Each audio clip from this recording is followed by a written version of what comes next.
And he says he's found a way to kill cancer. It is the only cell that's within us that's never been unlocked. Chris Cuomo on a breakthrough that will astound you. Next Tuesday, only on News Nation. KTLA Plus. Download it free today.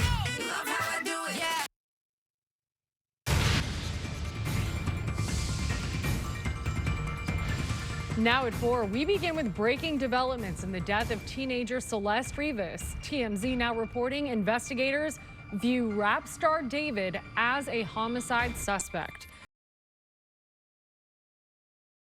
Good afternoon. This is the KTLA 5 News at 4. I'm Samantha Cortese. And I'm John Fenolio. Rivas' decomposed body was found in the trunk of the singer's Tesla back in early September. KTLA 5's Jennifer McGraw joins us live from downtown LA with more on this breaking story. Hi, Jen. Yeah, hi there. TMZ is reporting that they have exclusive knowledge of the fact that David was somehow involved in his girlfriend's death. Now, Celeste Rivas, she was the teenager that was found decomposing in his Tesla. That was back in September after missing for multiple months from her home in Elsinore. There have been no official word or paperwork filed, but again, TMZ says they have direct knowledge from investigators that they are looking into David as a suspect, adding that they're viewing Celeste's death as a homicide, even though the medical examiner has not yet to determine the cause of death. They also said that they have knowledge of last spring where he took a trip in the middle of the night in Santa Barbara County. David became a recording artist, launching his music career from his sister's closet while working a part-time job at Starbucks. Now has millions of followers online and last was living at a rental in the Hollywood Hills. Now coming up at 5, we're going to speak with legal experts on why this is taking so long and what could possibly be linking the two together and him as a suspect. We're live in downtown. Back to you in Hollywood. All right, Jen, thank you. Developing news out of Orange County. A teenager hit and killed while walking to school. The driver now in custody, suspected of DUI. KTLA's Jillian Smuckler is live at the scene in Dana Point with more. Hi, Jillian. Hi, Sam. Yeah, we've been out here all afternoon, and they just opened up that road where it happened moments ago, so you can see traffic is moving. But the crash happened this morning around 8:30, and it's right outside of Doheny State Beach. Now, take a look at this video from earlier today. It shows where exactly that 13-year-old boy was hit and killed. What appears to be his backpack and shoes were left on the small traffic island by the curb.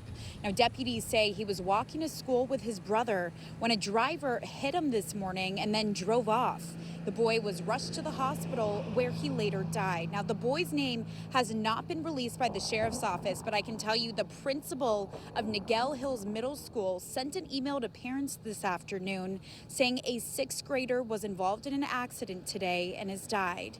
Now, we spoke with several people who live in this area who are shaken up by what happened. Take a listen. It's heartbreaking. You know, I couldn't imagine. I mean, like I said, I have 3 kids of my own and 4 grandkids, and oh my gosh. Yeah, I don't know. It's just something I hope I never know. Oh my God, that's devastating. That's just wrong. It's a quiet neighborhood, you know, that's just, I just feel for the family and, you know, the friends. It's just horrible. As for the man who hit him, witnesses are being credited for helping deputies find his white pickup truck. It was 3 miles away in San Juan Capistrano. Now, the driver, a 59-year-old man, was arrested on suspicion of DUI and leaving the scene.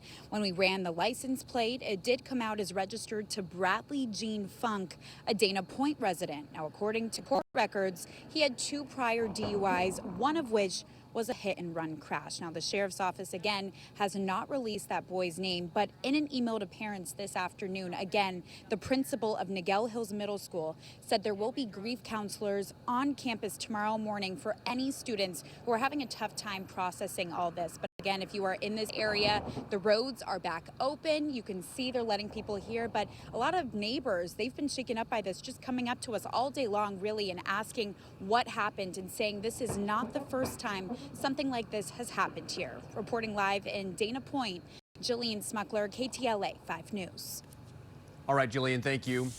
Disturbing video out of Corona showing police opening fire on a man who was approaching them with a tire iron. That man died of his injuries.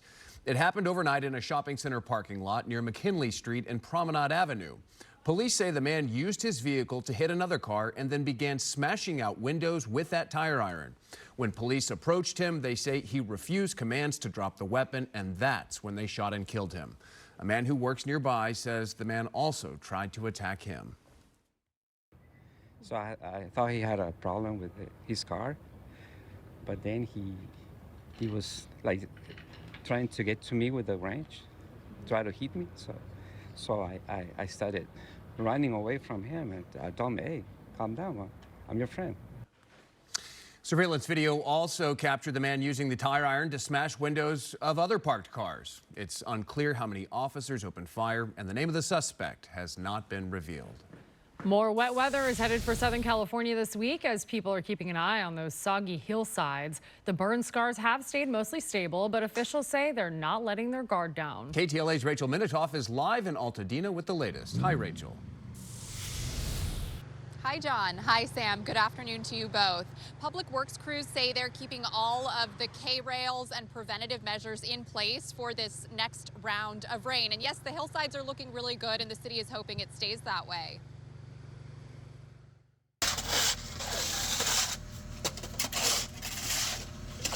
Public Works crews shoveling away the sandy debris that trickled downhill in Altadena after round one of the most significant storm of the season. It was a lot more rain than expected. Lee James just returned to her home 10 months after the January fire. Now she has to contend with the possibility of mud flow anytime there's a burst of wet weather. Be pretty lucky because usually the rundown is the other side of the street. But obviously living in a burn scar, it's always a little bit worrisome.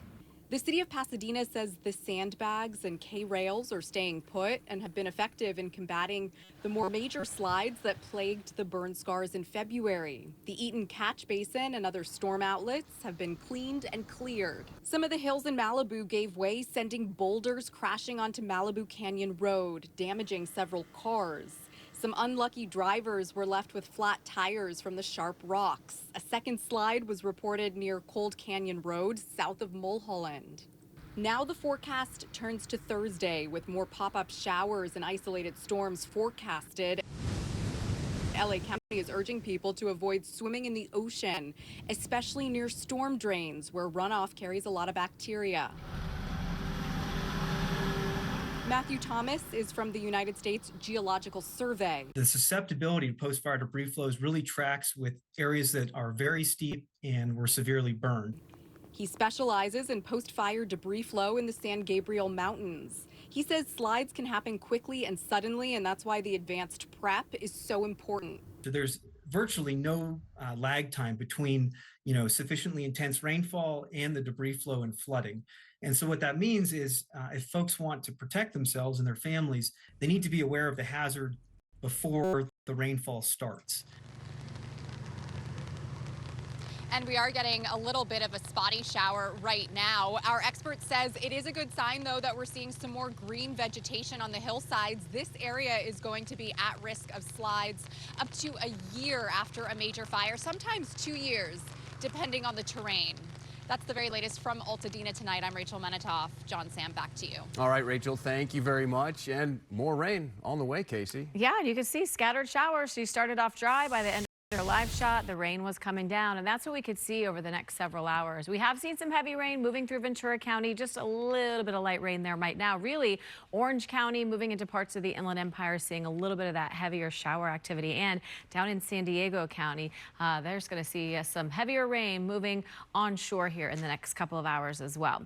Outside from our LAX camera, maybe we'll get a little bit of a sunset tonight. It is 58 degrees there right now, same in Burbank, 61 at the airport in Long Beach, and 61 at the airport in Orange County. And again, scattered showers possible, maybe a thunderstorm over the next several hours. And then tomorrow, maybe some showers for the mountains, deserts. Most of us will stay dry for the day. And then by Thursday, more rain on the way. 61 will be the high for Newhall tomorrow. 61 for Simi Valley, 63 in Burbank, 64 here in Hollywood, 64 for Bellflower, 63 in Laguna Beach tomorrow, and 65 for Corona. Back to you. Casey, thank you. It sounds like the Lakers will soon be at full strength. LeBron James is reportedly aiming to make his season debut tonight when the Lakers host the Utah Jazz at Crypto.com Arena. The league's all-time leading scorer has been sidelined through the first 14 games of the season due to sciatica. If LeBron does indeed suit up tonight, it will mark the start of his 23rd NBA campaign, which would set a new record for most seasons played in NBA history. Tip-off for tonight's Lakers-Jazz game set for 7:30 p.m. Oh, yeah. All right, more coming up on the news at 4. David Lazarus joins us live. Thank you, guys.